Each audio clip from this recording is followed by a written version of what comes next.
Just back from seeing Bohemian Rhapsody. I went in, it's one of these weeks where we got one of these wristbands, it's kind of black and white. This is Bohemian Rhapsody on it. So, what did I think of it?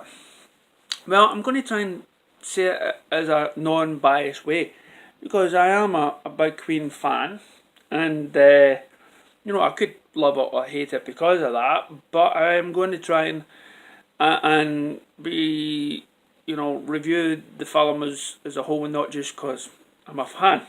So you can take whatever I say, as you say, with a pinch of salt and stuff. What I'll say first of all, before we go on, is if you have any sort of hatred towards anyone that's sort of different from yourselves, whether if they were gay, lesbian, transgender, or whatnot, if you've got any outdated feelings about this sort of stuff, then this film is definitely for you. And I'm sorry, but you really do have to wake up. And especially now, this film takes place in a time during the 80s when you had a big scare, AIDS, Live Aid as well. Live Aid was a show. If you're unfamiliar with the Freddie Mercury story, then please at least find out how huge Live Aid was for its time and what they accomplished to do it. Check all that out first and then go and see the movie.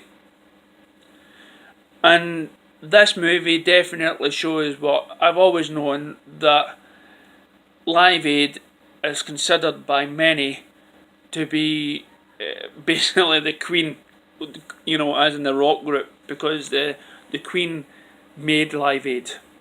Okay, it put Live Aid on the map. Forget about the thousands of children starving in Africa. Okay, it was a charity done by millions of well-famous musicians, and they all had 20 minutes each, and Queen put on a show, and let's say everyone remembered Queen. But please check out the history. I'm sure if you go to any YouTube channel, put in Live Aid or Wikipedia Live Aid in the 1980s, then you'll come across such a backstory and stuff.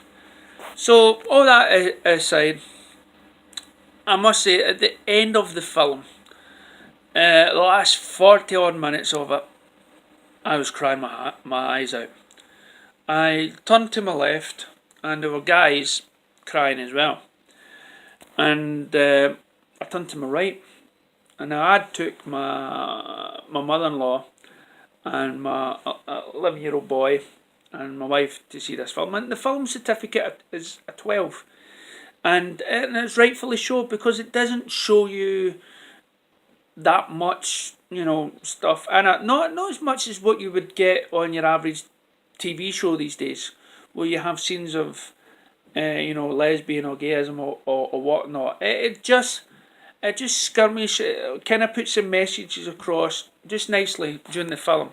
So I not one point did I find. And to be honest, we're living in a world now where your kids have to be introduced to these different lifestyles of other people, and make it feel to them that it's okay to be that way. Now, this is the best, so whatever I say after this, to me, this is the best review, what I'm going to say next. That will beat any other critical review out there, and it will even beat my own. Are you ready for it? My boy cried. My boy was in tears at the end. What does that say? That says that a 11-year-old boy can get the concept, can put himself in the shoe of this other person and empathise with this person's story. That is the best review a film can take. Now, when we left the cinema, it was all sold out. It was, people were, because Britain does love Queen. They do. Is it a Freddie Mercury film? No. What it does sort of tell his story in a way, but it also misses out quite a lot of his style. It's not from from baby to death or whatnot. It just, for me, it was more about the band and how everybody added things to it.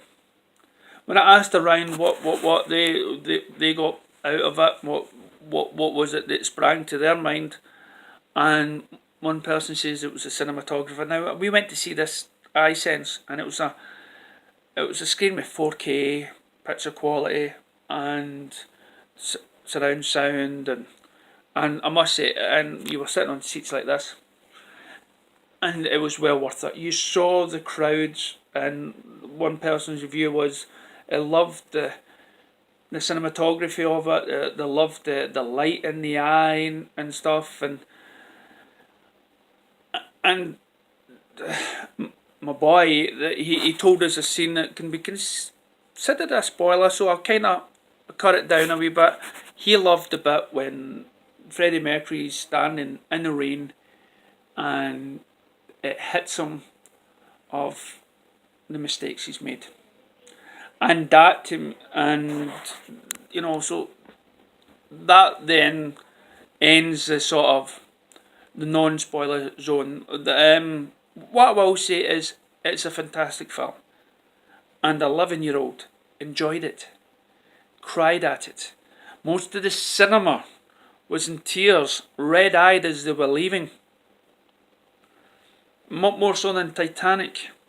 It was, for me, one of the best films of the year so far, and because it had affected me that way, even though I knew how it was going to end, it still affected me, and that meant that I connected with the people in the movie.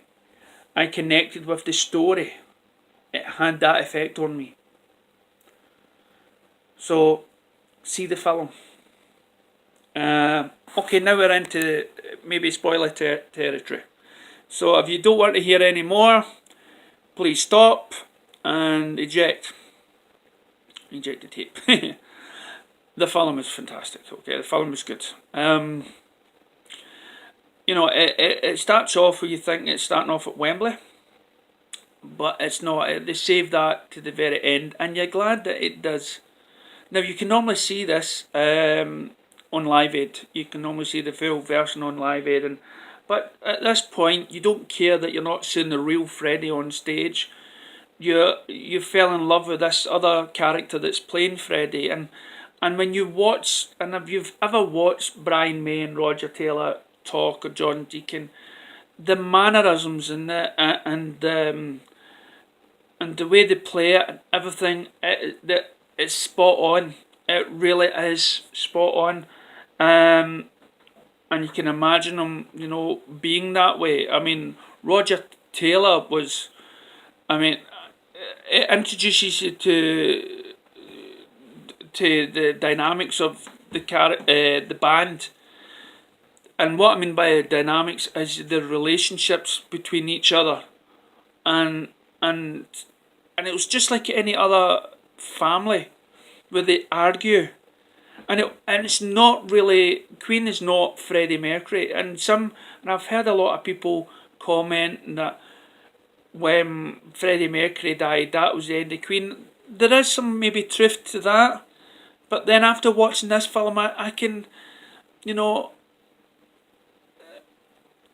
Freddie Mercury wasn't Freddie Mercury without Queen, and Queen wasn't Queen without Freddie Mercury. None of the two could coexist without each other. They all needed everybody's input.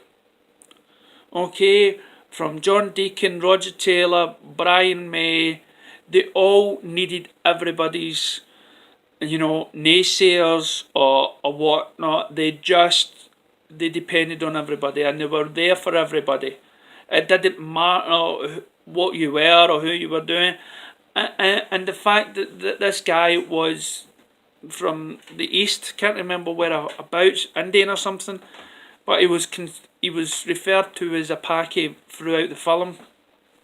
And you got none of that from the band members. The band members didn't see him like that. And that is brilliant. That is when you gives you hope for humanity in the future, that these people didn't see this guy who had somehow, separated himself from the family. He separated himself from the family by changing his name. It's like he was, you could say, was he scared to be connected to his heritage, to where he came from? And you kind of got that from his father. But again, it's a film that just skirmishes through all these topics, through how the songs were created, through the life that the band members led. And it was a great thing that the band members had quite a lot to do with this film, because I think they may have put a stop to anything that they believed would have not as much ruined the legacy, but would have tarnished a legacy of the group that didn't need to be tarnished. And to be honest, I don't think whatever they left out was either fake news or bullshit or whatever. So it just basically this film taught you what you needed to know. It didn't have to divulge anything and go deeply into every single thing. By the time you leave the cinema, you already know about all the backstories of every character, and without overindulging it.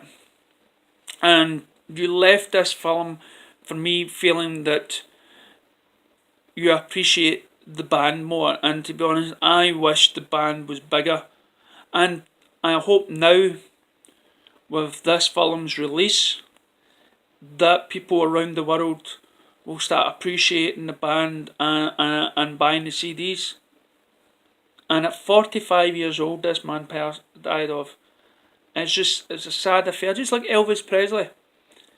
There was always a bad apple keeping Elvis down from being, I would say Colonel Parker killed Elvis, and somebody else, not saying who, sort of in a way helped assist in the demise of Queen. And for me, I came out of this film totally, as I say, what if they were just alive today? Look at the great music and everything, but this was the 1980s. And all this guy wanted to do was sing songs as long and as possibly could. And that is the one thing, you leave the cinema, after watching this movie, you'll leave the cinema and you'll talk about it, you'll discuss it, and you debate it. And that, again, is another reason why this is a fantastic film. And that is my review. Here's some links.